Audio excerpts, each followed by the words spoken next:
Welcome to zero relax life. வணக்கம் ஜோதி ma'am. வணக்கம் ma'am. இன்னைக்கு என்ன டவுட் கொஸ்டின் இருக்கு சொல்லுங்க. சுகர் பேஷண்ட்ஸ்க்கு இருக்காங்கல்ல, ஆமாம், அவங்களுக்கு இந்த கால் பாதத்தில் எரிச்சலாக இருக்கு. ஆமாம், கால் பாதம் எரிச்சல் வரும்னு சொல்லுவாங்க. அதுக்கு முத்திரை இருந்தால் சொல்லுங்க.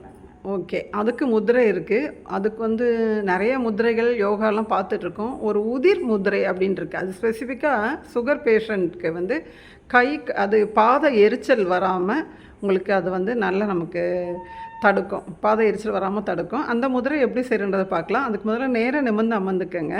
உங்கள் எண்ணத்தால் பிரீத் வாட்ச் பண்ணிக்கோங்க. நான் முதிரை பயிற்சி செய்ய போகிறேன்.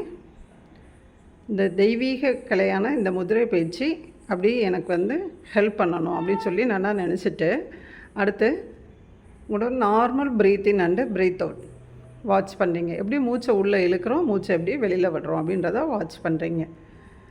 இப்போ இவங்க செய்ய போகிற முதிரையின் பெயர் உதிர் முதிரை. முதல்ல நார்மலாக உட்காந்துருக்காங்க. இந்த முதிரைகளை பொதுவாக இந்த மாதிரி சேரில் உட்காந்து செஞ்சுக்கலாம், அல்லது சுகாசனம் கீழே ஒரு தரையில் ஒரு விரிப்பு விரிச்சிட்டு சுகாசனத்தில் செஞ்சுக்கலாம். வஜ்ராசனம், பத்மாசனம், இந்த மாதிரி ஆசனங்களை உட்காந்து செஞ்சுக்கலாம். நிறைய பேர் எங்களால் கீழே உட்கார முடியல, அதனால் எங்களுக்கு எப்படி செய்யலாம் அப்படின்னு கேட்குறப்ப இந்த மாதிரி சேரில் உட்காந்துட்டு கன்வீனியண்ட்டாக உட்காந்து செய்யலாம். நம்ம செய்ய போகிற முதிரை பயிற்சியோட கை விரல்களோட அழுத்தம் கொடுக்க போகிறோம். அதுகளை நம்ம வாட்ச் பண்ண போகிறோம். ஓகேயா? இப்போ மேம் மெதுவாக கண்களை மூடிய நிலையிலேயே நான் சொல்கிறத கேளுங்க. அந்த மாதிரி முதிரை அமைப்பை வச்சுக்கோங்க. இப்போ இந்த உதிர் முதிரையை நடுவிரலின் பக்கவாட்டில் சைடில் பெருவிரலால் ஒரு அழுத்தம் கொடுக்குறோம். Very good. சைடில் ஒரு அழுத்தம் கொடுக்குறாங்க. இப்போ நான் ஜூம் பண்ணி காமிக்கிறேன். இப்போ லெஃப்ட் ஹேண்ட் பார்த்தீங்கன்னா கரெக்டாக தெரியும்.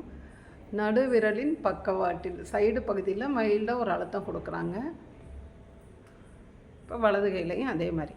மேம் மடியில் வச்சுக்கலாம் கையை. நான் ஒரு 16 கவுண்ட் கொடுக்குறேன்.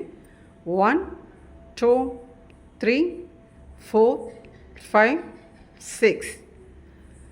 இப்போ மேம் அவங்க எண்ணத்தால் கை விரல்களில் கொடுத்துருக்க அழுத்தத்தை வாட்ச் பண்ணுறாங்க.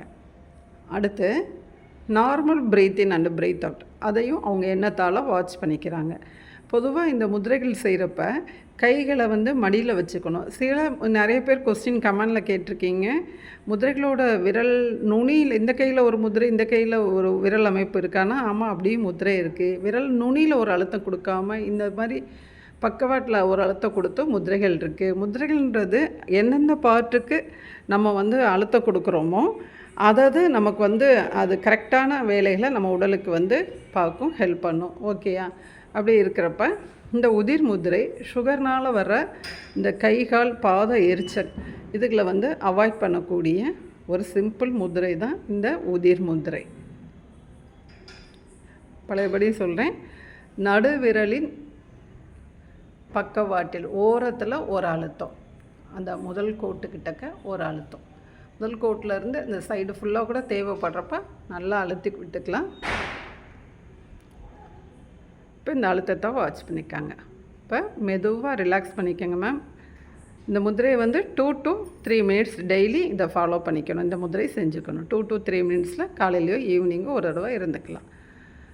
அடுத்து சாப்பிட்ருந்தால் நம்ம முதிரை செய்கிறதுக்கு மினிமம் 1.5 மணி நேரம் கேப் விடணும். இல்லைன்னா சாப்பிட்றதுக்கு முன்னாடி இந்த முதிரை பயிற்சிகளை செஞ்சுக்கலாம்.